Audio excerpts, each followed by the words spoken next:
दोस्तों आज की इस वीडियो के अंदर हम एक और कॉमेडी मूवी के बारे में बात करने जा रहे हैं जिसका टाइटल है लिटिल ब्रदर। जी हाँ दोस्तों, ये जो मूवी है ये हमें इसी सप्ताह नेटफ्लिक्स के ओटीटी प्लेटफॉर्म पर देखने को मिली है और ये एक कॉमेडी मूवी है। तो इसकी सारी कुछ इन्फॉर्मेशन है मैं आपको इसी वीडियो में बताने वाला हूँ। तो आप वीडियो को लाइक कर दें, चैनल को सब्सक्राइब कर दे, बेल आइकन दबा कर इसे ऑल पर सेट कर दे। आगे मैं इसकी और इन्फॉर्मेशन बताता हूँ। लिटिल ब्रदर 2026 में रिलीज हुई एक अमेरिकी कॉमेडी फिल्म है जिसमें John Cena, Eric Andre, Michel मोनागन और क्रिस्टोफर मेलोनी ने अभिनय किया है। मैट स्पाइसर द्वारा निर्देशित और जेरार्ड पॉल और एंड्रयू मोगल द्वारा लिखित पटकथा पर आधारित 26 जून 2026 को नेटफ्लिक्स पर रिलीज हुई थी। फिल्म को समीक्षकों से मिली-जुली प्रतिक्रियाएं मिली। कथानक रूड लैंडी के पास मानो सब कुछ है, एक कामयाब रियल एस्टेट करियर, खूबसूरत पत्नी डियर्ड्रे, दो अच्छे बच्चे और रियलिटी शो एनवाईसी हसलर्स में शोहरत पाने का मौका। लेकिन जिम में कसरत करके गठीले शरीर और सेहतमंद रहने की आदत के पीछे रूड अपने बड़े भाई जोश से तारीफ पाने के लिए बेताब है, जो एक अरबपति है और हर पारिवारिक समारोह में आसानी से रूड को मात दे देता है। जोश रूड को अपना आलीशान घर भी नहीं बेचने देता और रूड जो भी हासिल करता है, जोश बिना किसी मेहनत के उससे आगे निकल जाता है। मार्कस पिंचल एक मनोरोग अस्पताल से भाग निकलता है, जहां उसका रूममेट मानता है कि उसकी शादी एक ऐसी चट्टान से हुई है जिस पर गोल गोल आंखें बनी हैं। सालों पहले रड ने मार्कस को बिग ब्रदर्स जैसे कार्यक्रम के जरिए मार्गदर्शन दिया था, सिर्फ इसलिए क्योंकि इससे उसके कॉलेज में दाखिले में मदद मिली थी। रड ने तब से मार्कस के बारे में नहीं सोचा, लेकिन मार्कस, जिसने 16 पालक घरों में समय बिताया और अपने भाई मैनी को खो दिया, दशकों से उनके इस रिश्ते को संजो कर रखता है। उसे लगता है कि इतने सालों से वे एक दूसरे को दिल से लिखे ईमेल भेज रहे हैं। सच्चाई ये है कि रड की सहायक मिया चुपके से उन्हें ईमेल लिख रही थी और वो मार्कस को ये नहीं बता पा रही थी कि रड ने कभी जवाब नहीं दिया।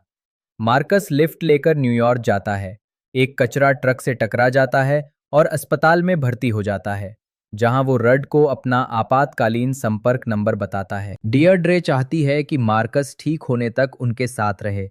मार्कस रूड की सावधानीपूर्वक नियंत्रित जिंदगी में उथल-पुथल मचा देता है। वो सार्वजनिक रूप से बेहद अनुचित तरीके से पेशाब करता है।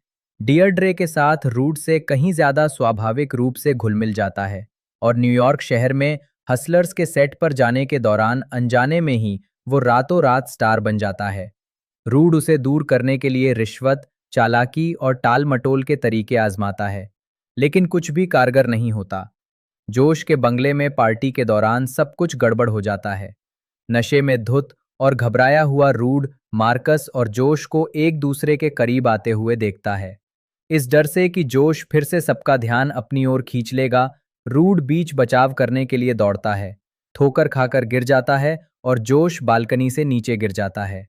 मार्कस मौके पर ही आपातकालीन श्वासनली सर्जरी करके जोश की जान बचा लेता है। मार्कस को धन्यवाद देने के बजाय रड ने माइक छीन लिया और सबके सामने उसे अपमानित किया।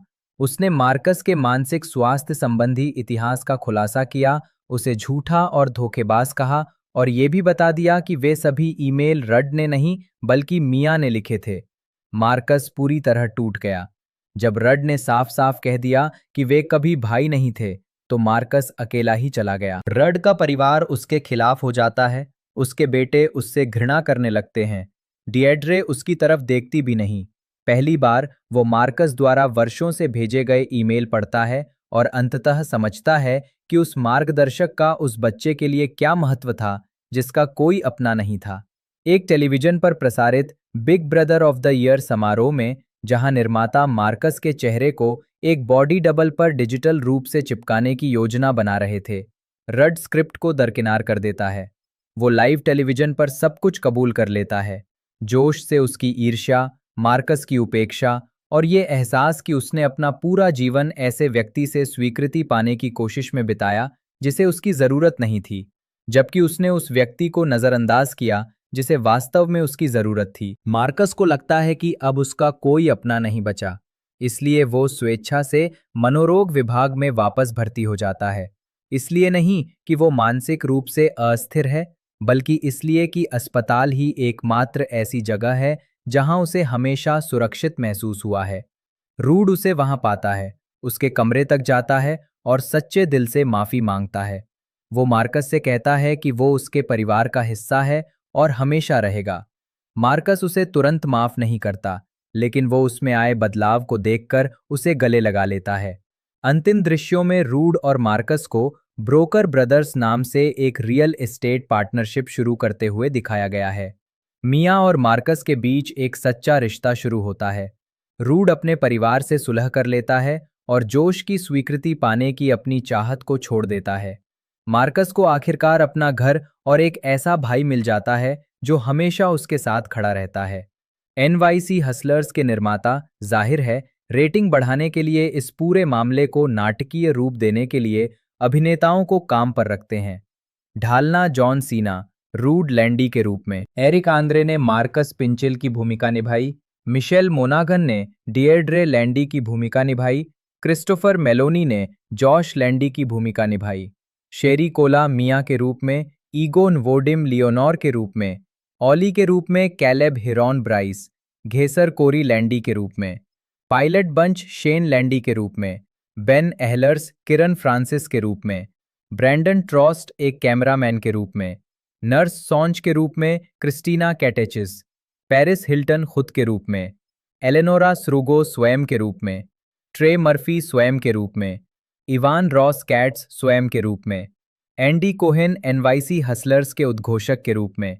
उत्पादन नेटफ्लिक्स, फिल्म का निर्देशन मैट स्पाइजर ने जेरार्ड पॉल और एंड्रयू मोगल की पटकथा से किया था, जिसमें मिडिल चाइल्ड पिक्चर्स के डेविड बर्नार्ड और रूबेन फ्लेशर निर्माता थे।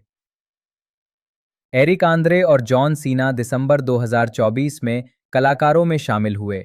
मिशेल मोनागन जुलाई 2025 में कलाकारों में शामिल हुई। साथ ही क्रिस्टोफर मेलोनी, बेन एहलर, शेरी कोला, कालेब हिरॉन और ईगोन वोडिम भी शामिल हुए। मुख्य फोटोग्राफी जुलाई 2025 में न्यू जर्सी में अनटाइटल्ड रूममेट्स प्रोजेक्ट के नाम से हुई। ब्रैंडन स्कॉट ट्रॉस्ट, जन्म 29 अगस्त 1981, एक अमेरिकी छायाकार और निर्देशक हैं। प्रारंभिक जीवन और शिक्षा। ट्रॉस्ट का जन्म 1981 में लॉस एंजलिस, कैलिफोर्निया में करेन नी फ्रेंच और रॉन ट्रॉस्ट, एक विशेष प्रभाव समन्वयक के घर हुआ था। उनके दादा स्कॉट मैटलैंड एक सहायक निर्देशक थे और उनके परदादा एक स्टंटमैन थे। उनके चाचा अभिनेता विक्टर फ्रेंच थे। वो अपने भाई जेसन और बहन सारा के साथ कैलिफोर्निया के फ्रेजियर पार्क में पले बढ़े। ट्रॉस्ट ने फ्रेजियर माउंटेन हाई स्कूल में पढ़ाई की और बाद में लॉस एंजलिस फिल्म स्कूल से स्नातक की उपाधि प्राप्त की। उन्होंने एंड्रयू लाज़लो को अपने पसंदीदा छायाकारों में से एक बताया है और स्ट्रीट्स ऑफ फायर को 1980 के दशक की सबसे अद्भुत दिखने वाली फिल्मों में से एक कहा है। आजीविका।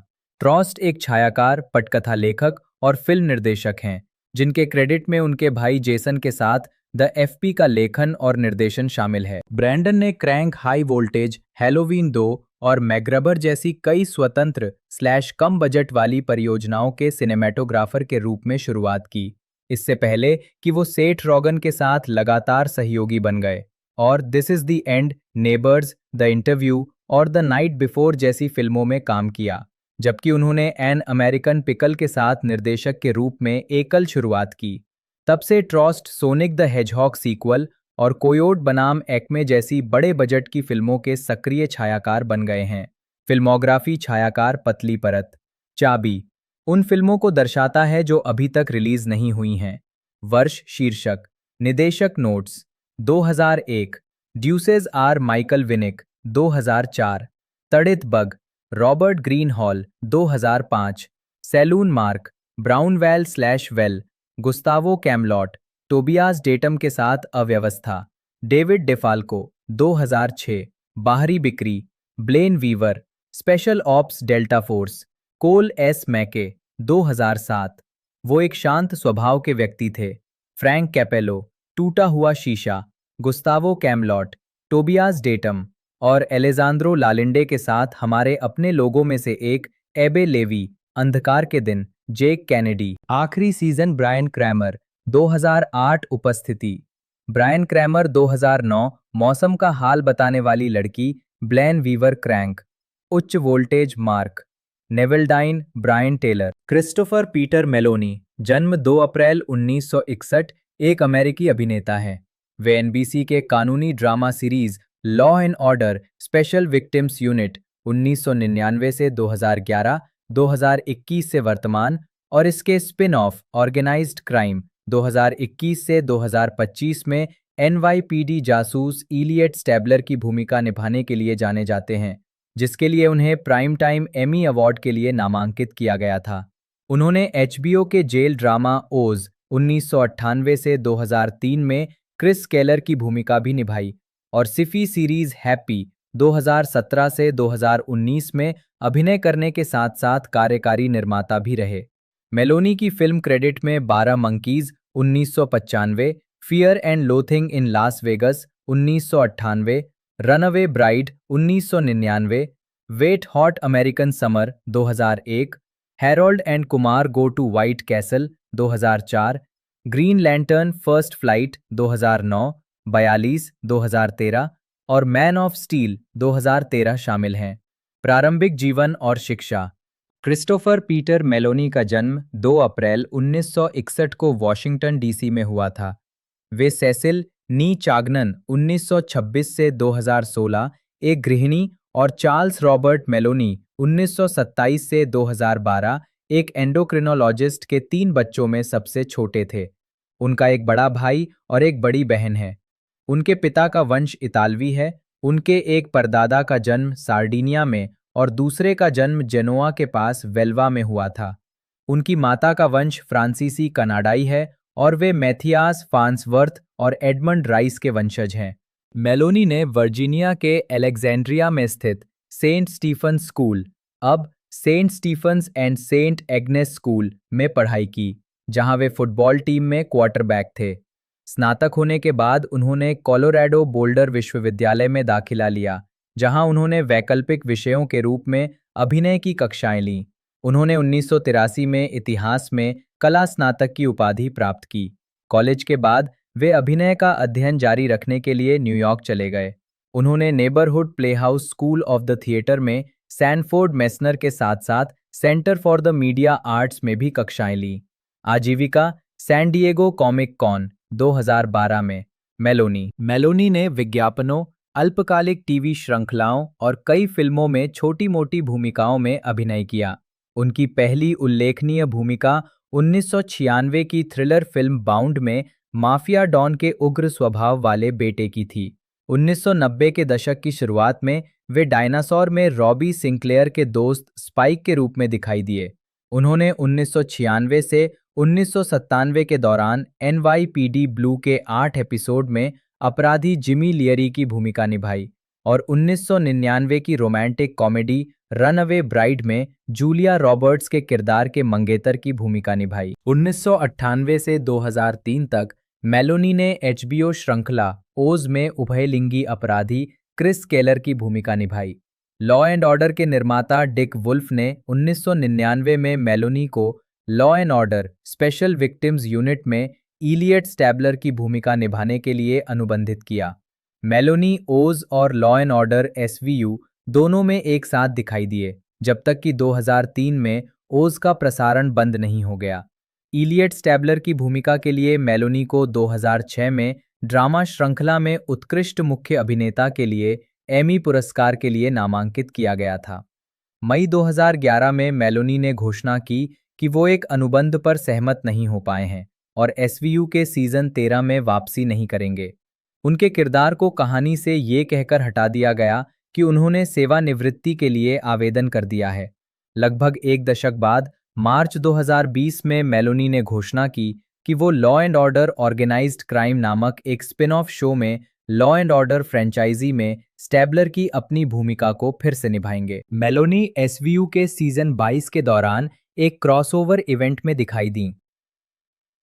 2012 में मेलोनी ट्रू ब्लड के कलाकारों में शामिल हो गई। श्रृंखला के 5वें सीजन के दौरान रोमन के रूप में एक शक्तिशाली 500 साल पुराना पिशाच जो पिशाच प्राधिकरण की मेज के प्रमुख पर बैठता है। मेलोनी ने 2013 में रिलीज हुई Superman reboot film man of steel में कर्नल हार्डी की सहायक भूमिका निभाई। उसी वर्ष उन्होंने ऐतिहासिक बेसबॉल फिल्म 42 में ब्रुकलिन डॉजर्स के मैनेजर लियो डुरोचर की भूमिका निभाई। मेलोनी ने 2014 की कॉमेडी फिल्म दे केम टुगेदर में अभिनय किया। वो video game call of duty black ops 3 में जॉन टेलर के रूप में नजर आते हैं। 2016 में मेलोनी ने हीस्ट फिल्म मारॉडर्स की शूटिंग की। मेलोनी ने साई-फाई सीरीज हैप्पी में अभिनय किया और कार्यकारी निर्माता भी रहे, जो लेखक ग्रांट मॉरिसन और कलाकार डेरिक रॉबर्टसन द्वारा बनाई गई कॉमिक बुक श्रृंखला पर आधारित है, जिसका प्रीमियर 2017 में हुआ था। ये श्रृंखला 4 जून 2019 को रद्द कर दी गई थी। 2018 में मेलोनी ने एफएक्स ड्रामा सीरीज पोज के 2 एपिसोड में डोमिनिक जैक्सन के साथ अतिथि भूमिका निभाई। वो 2019 में कमांडर विंस्लो के रूप में द हैंडमेड टेल के तीसरे सीजन में दिखाई दिए। परोपकार 2004 और 2006 में मेलोनी ने ब्रावो के सेलिब्रिटी पोकर शोडाउन के चौथे और 8वें सीजन में भाग लिया। 8वें सीजन में वो रॉबिन टनी के पीछे और मैसी ग्रे, जॉय बेहार और एंडी डिक से आगे दूसरे स्थान पर रहे। उन्होंने फीड द चिल्ड्रन संस्था के लिए खेला। वो 10 नवंबर 2006 को सेलिब्रिटी जेपर्डी में दिखाई दिए, जहां उन्होंने लॉ एंड ऑर्डर के साथी कलाकार सैम वॉटरस्टन और कैथरीन एर्बे को हराया। मेलोनी ने अपनी $50,000 की चैरिटी राशि Big Apple circus clown care program और मॉन्टेफ्योर एडवोकेसी सेंटर के बीच बांट दी। वो 17 दिसंबर 2009 को प्रसारित कार्यक्रम के $1 मिलियन सेलिब्रिटी इनविटेशनल में भी दिखाई दिए।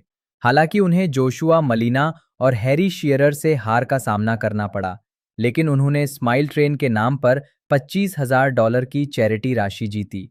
सार्वजनिक छवि। मेलोनी समलैंगिक, उभयलिंगी और ट्रांसजेंडर मुद्दों के समर्थन में कई सार्वजनिक सेवा विज्ञापनों में दिखाई दिए हैं। 1999 में GLAAD के एक पुरस्कार समारोह में मेलोनी ने मजाक में ली टेर्गेसन, जिन्होंने ओज में मेलोनी के ऑन स्क्रीन प्रेमी टोबियास बीचर की भूमिका निभाई थी, को चूमा था। 2006 में LGBTQ मुद्दों के लिए उनके काम के लिए मेलोनी को अभिनेता जेक गिलेनहॉल और निर्देशक एंग ली के साथ ह्यूमन राइट्स कैंपेन का इक्वालिटी अवार्ड दिया गया था। इसके अलावा 2011 में मेलोनी ह्यूमन राइट्स कैंपेन के New Yorkers for marriage equality video में दिखाई दिए।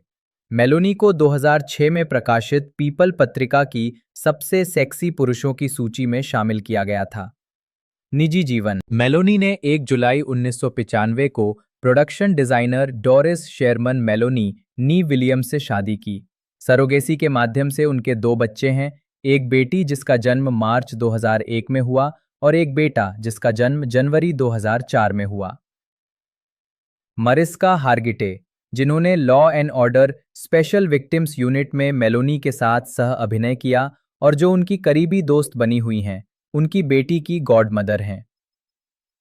मेलोनी के 3 टैटू हैं। उनकी बाईं ऊपरी बांह पर ईसा मसीह के क्रूस पर चढ़ने का क्यूबिस्ट प्रेरित चित्रण, उनकी बाईं ऊपरी जांघ पर एक तितली और उनके दाहिने निचले पैर पर उनके परिवार का एक चीनी ज्योतिषीय चार्ट। 2007 में मेलोनी को उनके हाई स्कूल के एथलेटिक हॉल ऑफ फेम में 1978 की अपराजित फुटबॉल टीम के सदस्य के रूप में शामिल किया गया था, जिसके लिए वो क्वार्टरबैक थे। 2014 में मेलोनी ने television show the adventures of OG and Harriet में इस्तेमाल किया गया घर खरीदा। 2021 में पीबीएस के फाइंडिंग योर रूट्स के एक एपिसोड में ये खुलासा हुआ कि मेलोनी नैन्सी पेलोसी की दूर की रिश्तेदार हैं। हालांकि उनका पालन पोषण कैथोलिक धर्म में हुआ था। मेलोनी ने कहा है कि जब वो लगभग 9 से 11 वर्ष के थे तो उन्होंने एक नन से यीशु और ईश्वर के बारे में स्पष्टीकरण मांगा और वो जवाब नहीं दे सकीं। मैं लगभग 9 शायद 11 वर्ष का था। मैंने कहा, मुझे लगता है कि मेरा काम हो गया है। फिल्मोग्राफी पतली परत वर्ष शीर्षक भूमिका नोट्स 1990 मुझे प्यार कब मिलेगा। रॉन वेस्टन टीवी फिल्म 1991 एक बच्चे के नाम पर। जेरी सिमरेली 1992 जीने का एक मकसद। एलिसन गर्ड्स की कहानी डेविड 1993 बिना चुंबन के अलविदा।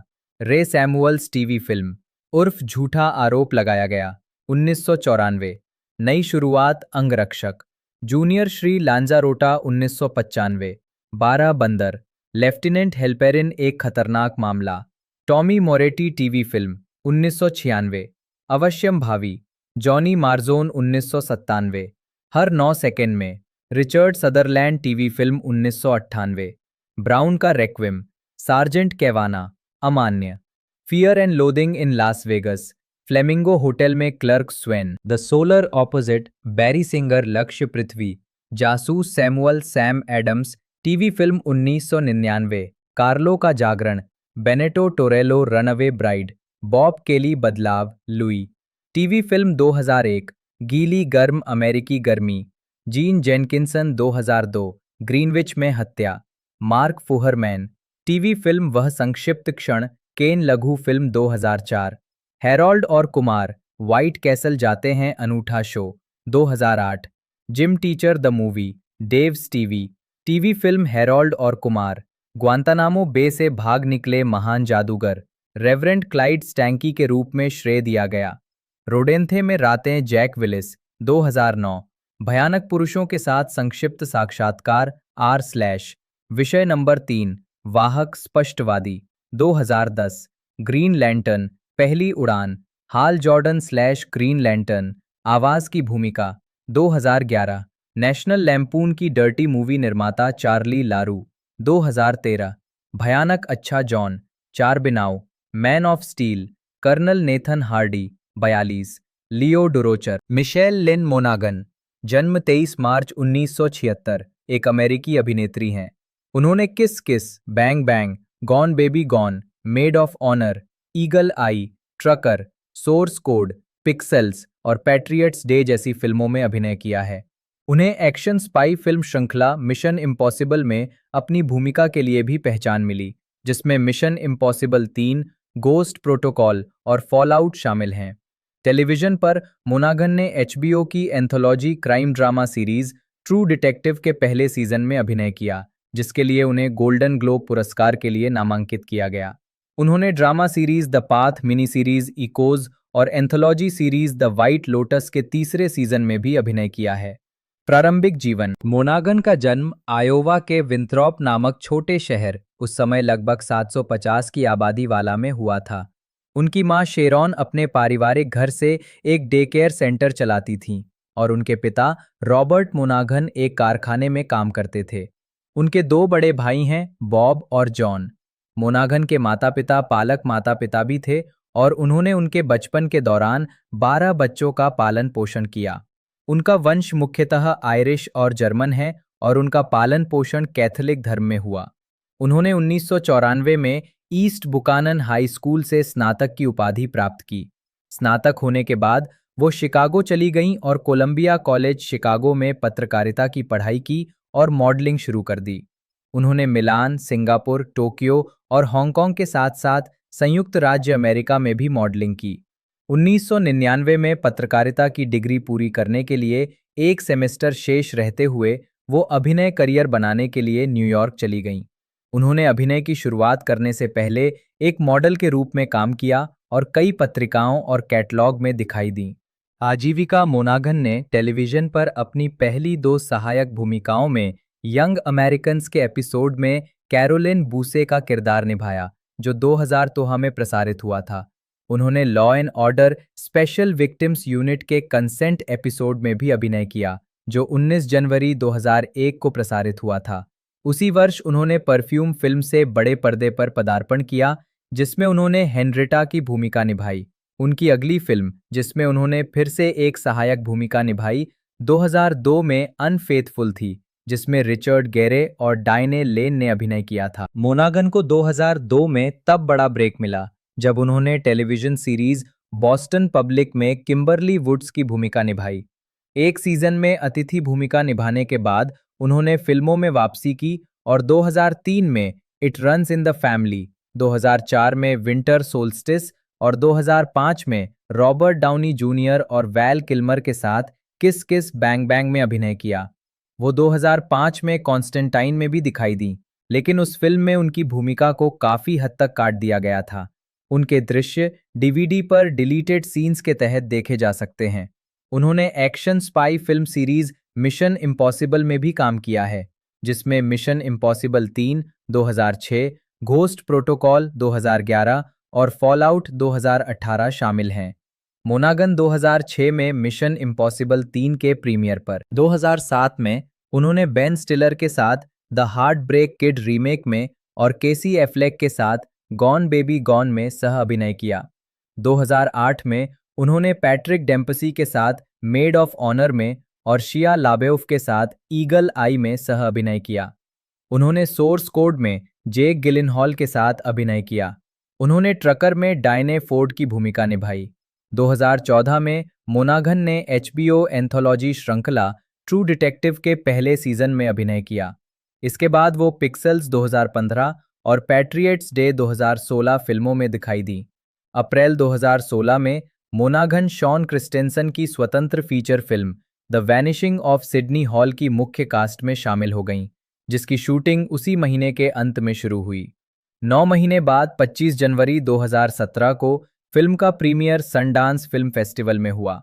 मई 2018 में ये घोषणा की गई थी कि मोनागन को नेटफ्लिक्स थ्रिलर मसीहा में सीआईए एजेंट ईवा गैलर की मुख्य भूमिका के लिए चुना गया है। ये श्रृंखला 1 जनवरी 2020 को नेटफ्लिक्स पर प्रसारित हुई और एक सीजन के बाद रद्द कर दी गई। 2024 में मोनागन ने हॉरर फिल्म मैक्साइन में सहायक भूमिका निभाई और एमी पुरस्कार विजेता शो द व्हाइट लोटस के तीसरे सीजन में मुख्य भूमिका निभाई, जिसकी शूटिंग फरवरी 2024 में थाईलैंड में शुरू हुई। 2024 में उन्होंने स्पेक्ट्रम के प्रवक्ता के रूप में टेलीविजन विज्ञापनों में दिखना शुरू किया। निजी जीवन मोनागन की मुलाकात ऑस्ट्रेलियाई ग्राफिक कलाकार पीटर वाइट से 2000 में एक पार्टी में हुई थी। उन्होंने अगस्त 2005 में क्वींसलैंड के पोर्ट डगलस में शादी की। मिशन इम्पॉसिबल 3 की शूटिंग शुरू होने से कुछ दिन पहले उन्होंने 2008 में अपनी बेटी को जन्म दिया और 2013 में अपने बेटे को। वो अपने परिवार के साथ लॉस एंजलिस में रहती हैं। मोनागन को मेलेनोमा का पता चला था, जिसे शुरुआती चरण में ही पकड़ लिया गया और हटा दिया गया। तब से वो त्वचा कैंसर की रोकथाम और सूर्य से सुरक्षा की पैरोकार बन गई हैं। 2026 में उन्होंने बच्चों की एक किताब a kids book about sun safety प्रकाशित की। एरिक सैमुअल आंद्रे, जन्म 4 अप्रैल 1983, एक अमेरिकी हास्य अभिनेता, टेलीविजन होस्ट, लेखक, निर्माता और संगीतकार हैं। वे एडल्ट स्विम की अति यथार्थवादी कॉमेडी श्रृंखला द एरिक आंद्रे शो 2012 से 2023 के निर्माता, पोस्ट और सह-लेखक के रूप में सबसे अधिक जाने जाते हैं। उनकी अन्य उल्लेखनीय भूमिकाओं में एफएक्सएक्स कॉमेडी श्रृंखला मैन सीकिंग वुमन 2015 से 2017 में, माइक और मार्वल सिनेमैटिक यूनिवर्स की मिनी सीरीज आयरन हार्ट में स्टुअर्ट क्लार्क शामिल हैं। वे ब्लार्फ के मंच नाम से संगीत भी प्रस्तुत करते हैं। उनके वॉइस एक्टिंग करियर में Disenchantment 2018, the Lion King 2019, the Mitchells versus the machines, sing 2 दोनों 2021 और ट्रोल्स बैंड टुगेदर 2023 शामिल हैं। प्रारंभिक जीवन एरिक सैमुअल आंद्रे का जन्म 4 अप्रैल 1983 को बोका रैटन, फ्लोरिडा में हुआ था। उनकी मां न्यूयॉर्क के अपर वेस्ट साइड की रहने वाली एश्केनाजी यहूदी मूल की एक अमेरिकी हैं और उनके पिता एक हाइटियन आप्रवासी थे जो मनोचिकित्सक के रूप में काम करते थे। वे खुद को अश्वेत और यहूदी दोनों मानते हैं। 2001 में वेस्ट पाम बीच, फ्लोरिडा में ड्रेफूस स्कूल ऑफ आर्ट से स्नातक होने के बाद उन्होंने बॉस्टन में बर्कली कॉलेज ऑफ म्यूजिक में अध्ययन किया, जहां उन्होंने डबल बास बजाया और 2005 में संगीत में स्नातक की उपाधि प्राप्त की। आंद्रे ने 2016 से 2017 तक अभिनेत्री रोसारियो डॉसन को डेट किया। मार्च 2021 में उन्होंने कहा कि वो एक ऐसी महिला के साथ रिश्ते में थे जिनसे उनकी मुलाकात एक किसान बाजार में हुई थी और जो उनके डेटिंग शुरू करने के बाद तक ये नहीं जानती थी कि वो एक प्रसिद्ध व्यक्ति हैं। आंद्रे स्वयं को अज्ञेयवादी, नास्तिक और ट्रांसेंडेंटल मेडिटेशन का अभ्यासी बताते हैं। वो अपनी चिंता को कम करने के लिए खुले तौर पर विपेट्स लेते हैं। 2016 के एक साक्षात्कार में यौनिकता पर अपने विचार व्यक्त करते हुए उन्होंने कहा, मुझे लगता है कि हर कोई उभयलिंगी है ना? यौन अभिविन्यास, नस्ल या लिंग जैसी कोई चीज नहीं होती। ये सभी अप्रचलित मानव निर्मित अवधारणाएं हैं। मैं फिर से कहूंगा, छेद तो छेद ही होता है। फिर उनसे पूछा गया कि क्या वे उभयलिंगी के रूप में सार्वजनिक रूप से सामने आ रहे हैं, जिस पर उन्होंने जवाब दिया, मैं किसी भी चलती फिरती चीज के साथ संभोग करूंगा। उन्होंने 2020 के राष्ट्रपति चुनाव में डेमोक्रेटिक उम्मीदवार बर्नी सैंडर्स का समर्थन किया। अक्टूबर 2022 में आंद्रे और उनके साथी कॉमेडियन क्लेटन इंग्लिश ने जॉर्जिया के क्लेटन काउंटी के खिलाफ एक संघीय मुकदमा दायर किया, जिसमें दावा किया गया कि उन्हें एक पुलिस कार्यक्रम के तहत निशाना बनाया गया था, जिसमें बिना किसी उचित संदेह के हार्ट्सफील्ड जैक्सन अटलांटा अंतर्राष्ट्रीय हवाई अड्डे पर विमान में सवार होने वाले यात्रियों की नस्लीय आधार पर प्रोफाइलिंग, जबरदस्ती और अवैध रूप से ड्रग्स के लिए तलाशी ली गई थी। उनके मुकदमे ने कार्यक्रम की संवैधानिकता को चुनौती दी। जिला अदालत ने पुलिस की सीमित प्रतिरक्षा के आधार पर मुकदमे को खारिज कर दिया। आंद्रे और इंग्लिश ने जनवरी 2024 में 11वें सर्किट के लिए संयुक्त राज्य अमेरिका की अपील अदालत में इस फैसले के खिलाफ अपील की। 2024 में आंद्रे ने फिलिस्तीन के लिए फिल्म कार्यकर्ता बहिष्कार अभियान पर हस्ताक्षर किए, जो गाजा युद्ध में इजरायली फिल्म संस्थानों की भूमिका की निंदा करता है। उन्होंने इजरायल की सैन्य कार्रवाइयों की आलोचना करते हुए सोशल मीडिया पोस्ट भी साझा किए हैं और स्थायी युद्ध विराम का आह्वान किया है। आंद्रे ने गाजा नरसंहार के खिलाफ यहूदी वॉइस फॉर पीस द्वारा आयोजित एक विरोध प्रदर्शन में भाग लिया। फिल्मोग्राफी चाबी उन प्रस्तुतियों को दर्शाता है जो अभी तक रिलीज नहीं हुई हैं। पतली परत वर्ष शीर्षक भूमिका नोट्स 2009 झूठ बोलने का आविष्कार आदमी number 4 कैमिया 2010 the awkward comedy show वह स्वयं विशेष हास्य कलाकार पतली परत यात्री लघु फिल्म 2012 रोमियो होना चाहिए था भनभनाना 2013 इंटर्नशिप सिड 2015 लड़कों का झुंड मूक रूबेन सैमुअल फ्लेशर एफएल एशर जन्म 31 अक्टूबर 1974 एक अमेरिकी फिल्म निर्देशक, फिल्म निर्माता, टेलीविजन निर्माता, संगीत वीडियो निर्देशक और विज्ञापन निर्देशक हैं। उन्हें मुख्य रूप से अपनी पहली फीचर फिल्म ज़ॉम्बीलैंड 2009 और इसके सीक्वल ज़ॉम्बीलैंड डबल टैप 2019 के निर्देशन के लिए जाना जाता है। उन्होंने 30 मिनट्स और लेस, गैंगस्टर स्क्वाड, अनचार्टेड और 2018 की वेनम जैसी फिल्मों का भी निर्देशन किया है, जिसमें मार्वल कॉमिक्स के इसी नाम के किरदार को दिखाया गया है। फीचर फिल्मों से पहले उन्होंने सिस्को, यूरोस्टार, ESPN और बर्गर किंग जैसे ब्रांडों के लिए टेलीविजन विज्ञापन और MIA, electric six, DJ format और गोल्ड चेन्स जैसे कलाकारों के लिए संगीत वीडियो का निर्देशन किया है। प्रारंभिक जीवन फ्लेशर का जन्म और पालन पोषण वॉशिंगटन DC में हुआ था। वे कैरेन ली नी सैमुअल और डेविड इलियट फ्लेशर के पुत्र हैं, जो एरिजोना में मेयो क्लिनिक में चिकित्सक और चिकित्सा के प्रोफेसर हैं। उनके भाई लुकास नए मीडिया में काम करते हैं। उनके पिता का जन्म एक यहूदी परिवार में हुआ था, जबकि उनकी मां ने यहूदी धर्म अपना लिया था। फ्लेशर का पालन पोषण सुधारवादी यहूदी धर्म में हुआ। कनेक्टिकट के मिडिल टाउन स्थित वेस्लेयन विश्वविद्यालय से इतिहास में स्नातक की उपाधि प्राप्त करने के बाद फ्लेशर सैन फ्रांसिस्को चले गए, जहां उन्होंने एक फ्रीलांस HTML प्रोग्रामर के रूप में काम किया।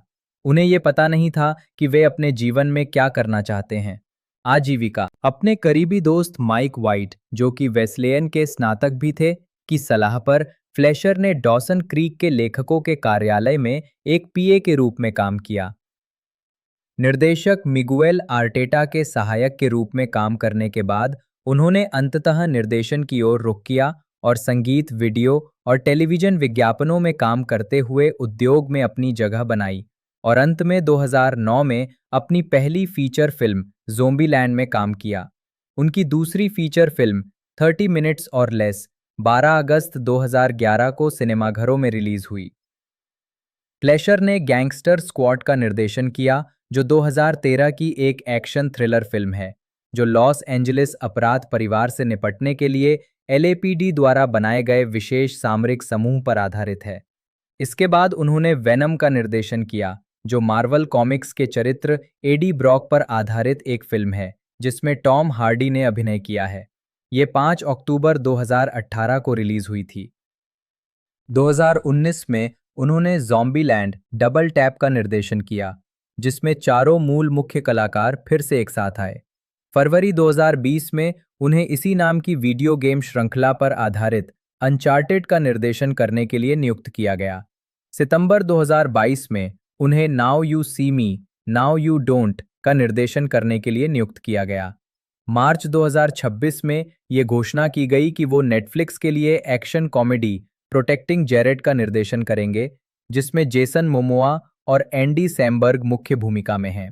फिल्मोग्राफी लघु फिल्म वर्ष शीर्षक निदेशक निर्माता 2001 गर्ल्स गिटार क्लब हाँ हाँ 2005 गंबल 3000 मई के 6 दिन हाँ हाँ फीचर फिल्म वर्ष शीर्षक निदेशक कार्यकारी निर्माता 2009 ज़ॉम्बीलैंड हाँ नहीं 2011 30 मिनट या उससे कम हाँ नहीं 2013 गैंगस्टर दस्ता हाँ हाँ 2018 जहर हाँ नहीं खच्चर नहीं हाँ 2019 ज़ॉम्बीलैंड डबल टैप हाँ 2007 में सीना का CNN स्पेशल इन्वेस्टिगेशन यूनिट की documentary death grip inside pro wrestling के लिए इंटरव्यू लिया गया था, जिसमें प्रोफेशनल रेसलिंग में स्टेरॉइड और ड्रग्स के इस्तेमाल पर फोकस किया गया था। जब उनसे पूछा गया कि क्या उन्होंने स्टेरॉइड लिया है, तो उन्हें ये कहते हुए सुना गया, मैं ये नहीं कह सकता कि मैंने नहीं लिया है, लेकिन आप इसे कभी साबित नहीं कर पाएंगे। डॉक्यूमेंट्री प्रसारित होने के अगले दिन WWE ने CNN पर सीना के बयानों को संदर्भ से हटाकर पक्षपातपूर्ण दृष्टिकोण प्रस्तुत करने का आरोप लगाया और अपने दावे को पुष्ट करने के लिए सीना का उसी सवाल का जवाब देते हुए एक बिना एडिट किया हुआ वीडियो पोस्ट किया, जिसे WWE कैमरों ने दूसरे एंगल से फिल्माया था, जिसमें उन्हें उसी बयान की शुरुआत बिल्कुल नहीं से करते हुए सुना गया। बाद में वेबसाइट पर सीना के साथ एक टेक्स्ट इंटरव्यू में उन्होंने कहा कि न्यूज़ आउटलेट को उन्हें गलत तरीके से पेश करने के लिए माफ़ी मांगनी चाहिए, जिसे CNN ने ये कहते हुए मना कर दिया कि उन्हें लगता है कि सवाल का सही जवाब उस सवाल का मेरा जवाब वाक्यांश से शुरू होता है। उन्होंने बाद के प्रसारणों में वृत्तचित्र को संपादित किया ताकि उसमें बिल्कुल नहीं शामिल हो सके। सीना ने 11 अक्टूबर 2008 को मेलबर्न में नताली बैसिंगथवेट के साथ ऑस्ट्रेलियाई निकलोडियन किड्स चॉइस अवार्ड्स की मेज़बानी की। उन्होंने कॉमेडी ड्रामा साइक के चौथे सीजन के एक एपिसोड में जूलियट ओहारा के भाई इवान ओहारा के रूप में अतिथि भूमिका निभाई। उन्होंने डिज्नी चैनल के हैना मोंटाना फॉरएवर के 7वें एपिसोड में भी खुद के रूप में अतिथि भूमिका निभाई। 17 अगस्त 2015 को सीना ने NBC पर टुडे की अतिथि सह मेज़बानी की। 3 रात बाद Cena late night with Seth Meyers में दिखाई दिए। सीना ने फॉक्स पर अमेरिकन ग्रिड के 2 सीजन की मेज़बानी की, जो 10 एपिसोड की एक रियलिटी टेलीविजन श्रृंखला थी। 16 पुरुषों और महिलाओं को 4 टीमों में विभाजित किया गया था, जहां चुनौतियां दी जाती थीं। विजेता टीम को $1 मिलियन अमेरिकी डॉलर का पुरस्कार दिया गया था। अमेरिकन ग्रिड का प्रीमियर फॉक्स पर 14 अप्रैल 2016 को हुआ और सीजन 1 का समापन 9 जून को प्रसारित हुआ। सीना ने 13 जुलाई को ESPN ESPI अवार्ड्स की मेज़बानी की। 10 दिसंबर को सीना NBC पर सैटरडे नाइट लाइव के अतिथि मेज़बान थे। 24 जनवरी 2017 को निकलोडियन ने घोषणा की कि सीना 11 मार्च को 2017 निकलोडियन किड्स चॉइस अवार्ड समारोह की मेज़बानी करेंगे। 11 जनवरी 2018 को ये घोषणा की गई कि वो 24 मार्च को फिर से पुरस्कार समारोह की मेज़बानी करेंगे और इस तरह वो विटनी ह्यूस्टन और रोजी ओडॉनेल के बाद लगातार 2 वर्षों में समारोह की मेज़बानी करने वाले तीसरे मेज़बान बन गए। 2 दिन बाद game show keep it spotless का प्रीमियर हुआ, जिसमें सीना एक कार्यकारी निर्माता थे। इसके अलावा उन्हें rise of the teenage mutant Ninja turtles में खलनायक बैरन ड्रेक्सम की आवाज़ के लिए चुना गया। 14 फरवरी 2019 को ये घोषणा की गई कि सीना नेटवर्क पर are you smarter than a 5वें ग्रेडर के पुनरुद्धार की मेज़बानी करेंगे, जिसका प्रीमियर 10 जून को हुआ। 2021 में सीना ने TV game show wipe out की सह मेज़बानी की। मार्च 2024 में लगभग पूरी तरह से नग्न सीना 96वें एकेडमी पुरस्कारों में सर्वश्रेष्ठ पोशाक डिज़ाइन का पुरस्कार प्रस्तुत करने के लिए मंच पर दिखाई दिए, जो 1974 में समारोह को बाधित करने वाले एक व्यक्ति के संदर्भ में था। दिसंबर 2025 में सीना ने एप्पल टीवी टेलीविजन श्रृंखला प्लूरीबस के 6ठे एपिसोड में अतिथि भूमिका निभाई। संगीत व्यवसाय। अपने रेसलिंग करियर के अलावा सीना एक रैपर भी हैं। उन्होंने अपना 5वां WWE थीम सॉन्ग बेसिक थगानॉमिक्स गाया, जो WWE soundtrack album WWE originals में शामिल था। उन्होंने कंपनी के अगले soundtrack album WWE theme addict the music volume 6 के लिए अनटचेबल्स गाना भी रिकॉर्ड किया। वो मर्स के गाने हसल के रीमिक्स में भी नजर आए और वीडियो क्लिप में दिखाई दिए। सीना का पहला एल्बम यू कांट सी मी उनके चचेरे भाई था ट्रेडमार्क के साथ रिकॉर्ड किया गया था। इसमें अन्य गानों के साथ साथ उनका entrance theme the time is now और बम्पी नकल्स के साथ सिंगल बैड बैड मैन शामिल है, जिसके लिए एक म्यूजिक वीडियो बनाया गया था जो 1980 के दशक की संस्कृति, विशेष रूप से television show the A team का पैरोडी करता था। दूसरे सिंगल राइट नाउ के लिए एक वीडियो भी बनाया गया था, जिसका प्रीमियर 8 अगस्त 2005 को WWE मंडे नाइट रॉ पर हुआ था। सीना और था ट्रेडमार्क बाद में परसेप्शनिस्ट्स के एक ट्रैक चैंपियन स्क्रैच में भी नजर आए। सीना टी-बोस के अप्रकाशित एल्बम स्टिल कूल में भी शामिल थे। अक्टूबर 2014 में सीना ने WWE 2 के 15 वीडियो गेम के साउंडट्रैक के हिस्से के रूप में रैपर विज खलीफा के साथ 2 गानों ऑल डे और ब्रेक्स में अभिनय किया। सीना एक स्व-सिखाया पियानो वादक हैं, जिन्होंने 2016 में इस वाद्य यंत्र को सीखना शुरू किया। 2022 में उन्होंने पीस मेकर साउंडट्रैक के लिए मॉटली क्रू के होम स्वीट होम का पियानो वादन किया और एपिसोड मर्न आफ्टर रीडिंग के समापन के एक मार्मिक दृश्य में अपने पीस मेकर चरित्र के रूप में इसे स्क्रीन पर बजाया। डिस्कोग्राफी। स्टूडियो एल्बम तुम मुझे नहीं देख सकते 2005, साउंडट्रैक एल्बम शांतिदूत 2022। अन्य उद्यम। पृष्ठांकन। सीना एक युवा प्रशंसक के लिए सामान पर हस्ताक्षर कर रहे हैं। अपने पेशेवर कुश्ती करियर से पहले सीना गोल्ड्स जिम के एक विज्ञापन में दिखाई दिए थे। एक पहलवान के रूप में उन्होंने एनर्जी ड्रिंक वाईजे स्टिंगर का विज्ञापन किया है, जिसके विज्ञापन अक्टूबर 2003 से शुरू हुए थे, और सबवे का भी विज्ञापन किया है, जिसके लिए उन्होंने नवंबर 2006 में अपने प्रवक्ता जैरेड फोगल के साथ विज्ञापन फिल्माए थे, जो अगले जनवरी से प्रसारित होने लगे थे। 2007 में उन्होंने अमेरिकन बॉडी बिल्डर्स द्वारा बेचे जाने वाले एनर्जी ड्रिंक्स और एनर्जी बार के 2 सिग्नेचर कलेक्शन का भी विज्ञापन किया। 2008 में सीना ने जिलेट के यंग गन्स नेस्कर अभियान के हिस्से के रूप में एक विज्ञापन फिल्माया। 2009 में सीना ने बी अ सुपरस्टार नामक एक नए ऑनलाइन अभियान की शुरुआत करके जिलेट के साथ अपने संबंधों का विस्तार किया, जिसमें वो साथी WWE पहलवान क्रिस जेरिको और कोडी रोड्स के साथ दिखाई दिए। इस अभियान में प्रेरक वीडियो शामिल हैं। ड्वेन द रॉक जॉनसन द्वारा सीना के रंगीन उत्पादों के संदर्भ में उनके झगड़े के दौरान सीना को फ्रूटी पेबल्स कहने के बाद सीना 2013 में फ्रूटी पेबल्स सीरियल के डिब्बे पर दिखाई दिए। सीना 2016 डेटोना 500 के पेस कार ड्राइवर थे। 13 अक्टूबर 2016 को सीना ने वंडरफुल पिस्ताचियोज द्वारा लॉन्च किए गए एक नए विज्ञापन अभियान में अर्नी द एलिफेंट की आवाज के रूप में अपनी शुरुआत की। उन्हें एडवीक के क्रिएटिव 100 में शामिल किया गया और उनके प्रदर्शन के लिए प्रशंसा मिली। 2020 में सीना और होंडा ने एक साझेदारी की घोषणा की, जिसके तहत सीना होंडा की नई आवाज बन गए। परोपकार। सीना बच्चों के साथ पोज देते हुए। सीना ने मेक ए विश फाउंडेशन के माध्यम से जानलेवा बीमारियों से पीड़ित बच्चों की 650 से अधिक इच्छाएं पूरी की हैं, जो मेक ए विश के इतिहास में सबसे अधिक है। उनकी पहली इच्छा 2002 की है। Guinness book of world records ने पुष्टि की कि सीना ने न केवल 2022 के मध्य तक इतनी इच्छाएं पूरी की थीं, बल्कि दूसरे स्थान पर 200 से कम इच्छाएं पूरी करने वाले थे। 2009 में सीना को क्रिस ग्रीशियस सेलिब्रिटी पुरस्कार मिला। 2011 के अंत से लेकर रेसलमेनिया 28 तक सीना ने WWE के be a star anti bullying अभियान को बढ़ावा देने वाली एक काली rise above hate T shirt पहनी। सितंबर और अक्टूबर 2012 में सीना ने स्तन कैंसर जागरूकता माह के हिस्से के रूप में Susan G Komen for the cure के साथ साझेदारी में राइज अबव कैंसर वाक्यांश वाली गुलाबी और काली टी शर्ट पहनी। जुलाई 2016 में सीना वीआर अमेरिका नामक एक सार्वजनिक सेवा विज्ञापन में दिखाई दिए, जिसे विज्ञापन परिषद ने अपने लव हैज नो लेबल्स अभियान के हिस्से के रूप में प्रायोजित किया था।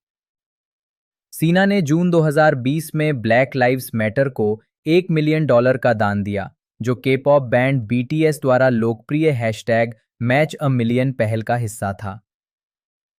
किताबें। सीना ने हार्वर्ड मैकविलियम द्वारा सचित्र एल्बो ग्रीस नामक एक बच्चों की किताब भी लिखी।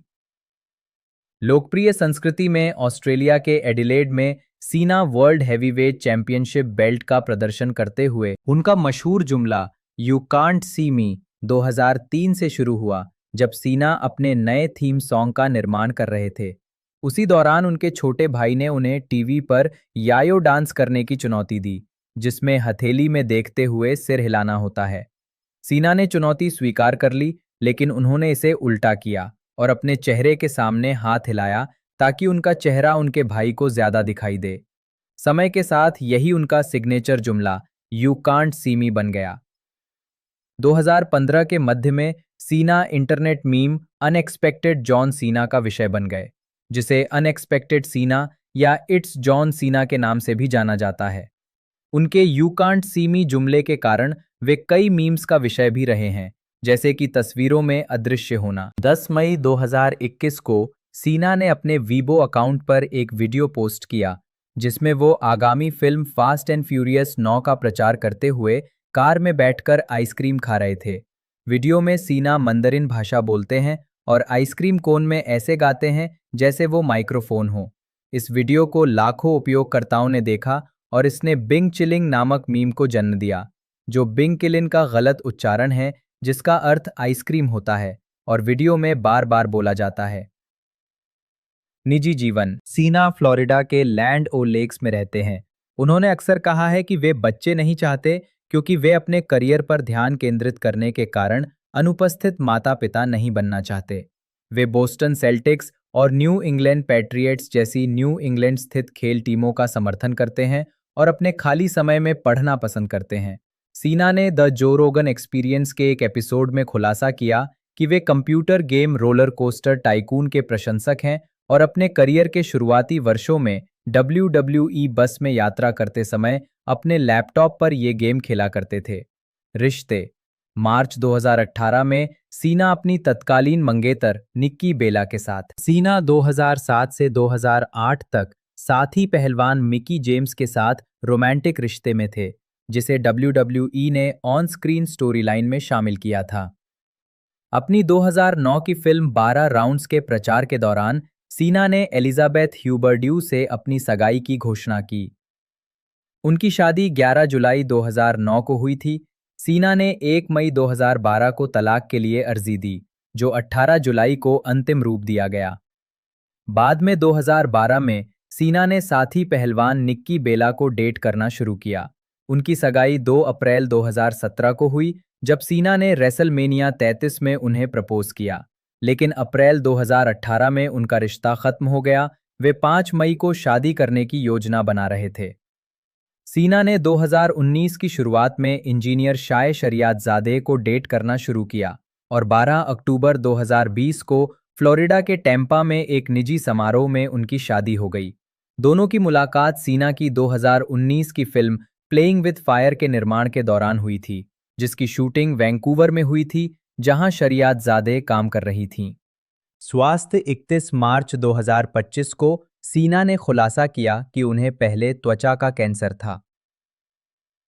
कानूनी मुद्दों। दिसंबर 2017 में फोर्ड मोटर कंपनी ने सेना पर उस अनुबंध के उल्लंघन का मुकदमा दायर किया जिसके तहत उन्होंने अपनी 2017 फोर्ड जीटी खरीदी थी। फोर्ड ने आरोप लगाया कि सेना ने कार प्राप्त करने के तुरंत बाद उसे लाभ पर बेच दिया, जबकि उन्हें समझौते के अनुसार कम से कम 2 साल तक कार अपने पास रखनी चाहिए थी। फोर्ड और सेना ने 19 जून 2018 को विवाद सुलझा लिया। हालांकि समझौते के अधिकांश विवरणों का खुलासा नहीं किया गया, लेकिन यह बताया गया कि सेना फोर्ड से माफी मांगने के लिए सहमत हो गए थे और फोर्ड समझौते में प्राप्त राशि को दान में देने के लिए सहमत हो गई थी। चीनी संस्कृति में रुचि। सीना ने WWE की पहुंच बढ़ाने में मदद करने के लिए 2016 में मंदरिन चीनी सीखना शुरू किया और उन्होंने चीन में एक प्रेस कॉन्फ्रेंस में मंदरिन में बात की। जुलाई से नवंबर 2018 तक सीना जैकी चैन के साथ फिल्म हिडन स्ट्राइक पर काम करने के लिए चीन के यिनचुआन में रहे। वहां रहते हुए उन्होंने WWE के YouTube चैनल पर एक शो भी बनाया जिसमें उन्होंने स्थानीय बाजारों और अन्य दुकानों की अपनी यात्राओं को दिखाया। एलिमिनेशन चैम्बर के बाद रॉ में सीना ने पिछले हफ्ते द रॉक द्वारा की गई टिप्पणियों का रैप शैली में जवाब दिया, क्योंकि रॉक रेसलमेनिया के घोषित अतिथि होस्ट के रूप में वापस आए थे। उस रात सीना और द मिज ने स्लेटर और गैब्रियल को हराकर WWE टैग टीम चैंपियन का खिताब जीता, लेकिन उनके रीमैच क्लॉज को तुरंत लागू कर दिया गया और मिज द्वारा सीना पर हमला करने के बाद वे खिताब हार गए। हफ्तों तक चले अपमान के बाद सीना और द रॉक आखिरकार 28 मार्च को रॉ के एपिसोड में मिले, जहां मौखिक टकराव और मिज और एलेक्स रिले द्वारा संक्षिप्त हमले के बाद सीना ने द रॉक पर एटीट्यूड एडजस्टमेंट से हमला किया। 3 अप्रैल को रेसलमेनिया में सीना और द मिज के बीच मुकाबला डबल काउंटआउट पर समाप्त हुआ, लेकिन द रॉक ने मैच को फिर से शुरू किया और सीना पर रॉक बॉटम लगाया, जिससे मिज खिताब बरकरार रखने में सफल रहे। अगली रात रॉ पर सीना ने रॉक द्वारा खिताब से वंचित किए जाने के जवाब में रेसलमेनिया 28 के मुख्य इवेंट में उनका सामना करने के लिए सहमति व्यक्त की, जो 1 साल पहले निर्धारित किया गया पहला रेसलमेनिया मैच था। 1 मई को एक्सट्रीम रूल्स में सीना ने triple threat steel cage match में मिज और मॉरिसन को हराकर WWE चैंपियन का खिताब जीता।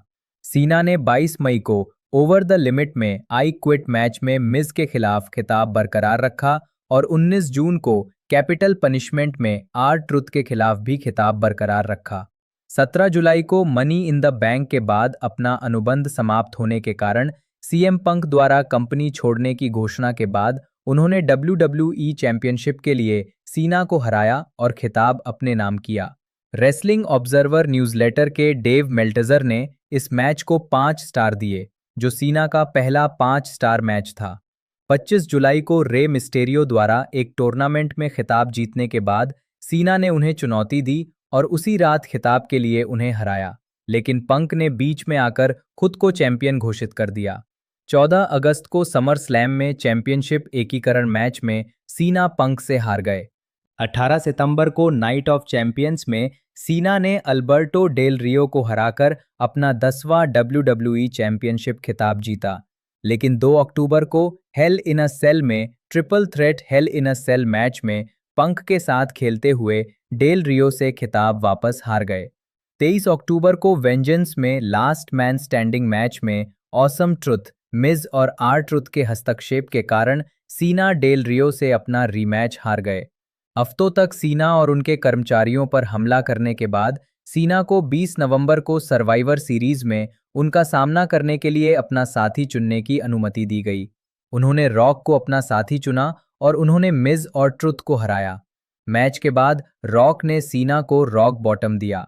अप्रैल 2012 में रेसलमेनिया 28 में सीना और द रॉक का आमना सामना हुआ। सीना का केन के साथ संक्षिप्त झगड़ा हुआ, जिसके बाद 29 जनवरी 2012 को रॉयल रंबल में उनका मुकाबला डबल काउंटआउट पर समाप्त हुआ और 19 फरवरी को एलिमिनेशन चैम्बर में एम्बुलेंस मैच में उन्हें हराया। 19 मार्च को सीना फिलाडेल्फिया में 3 कारों की दुर्घटना में शामिल थे, लेकिन उन्हें कोई गंभीर चोट नहीं आई। 1 अप्रैल को रेसलमेनिया 28 में सीना मुख्य इवेंट में द रॉक से हार गए, जब उन्होंने द रॉक पर पीपल्स एल्बो मारने का प्रयास किया, जिसे द रॉक ने रॉक बॉटम से पलटवार कर पिनफॉल कर दिया। अगली रात रॉ सुपर शो में सीना ने रॉक को उनकी जीत पर बधाई देने के लिए रिंग में आमंत्रित किया। हालांकि उनकी जगह वापसी कर रहे ब्रॉक लेसनर ने जवाब दिया, जिन्होंने सीना पर F5 से हमला कर दिया। रॉ और स्मैकडाउन के महाप्रबंधक जॉन लॉरिनाइटिस ने खुलासा किया कि उन्होंने लेसनर को WWE को वैधता दिलाने और उन्हें इसका नया चेहरा बनाने के लिए साइन किया था। 29 अप्रैल को एक्सट्रीम रूल्स में सीना ने एक्सट्रीम रूल्स मैच में लेसनर को हराया। 20 मई को ओवर द लिमिट में बिग शो ने लॉरिनाइटिस को सीना को हराने में मदद की, लेकिन 17 जून को नो वे आउट में सीना द्वारा बिग शो को स्टील केज मैच में हराने के बाद उन्हें निकाल दिया गया, जिसमें दोनों की नौकरी दांव पर लगी थी।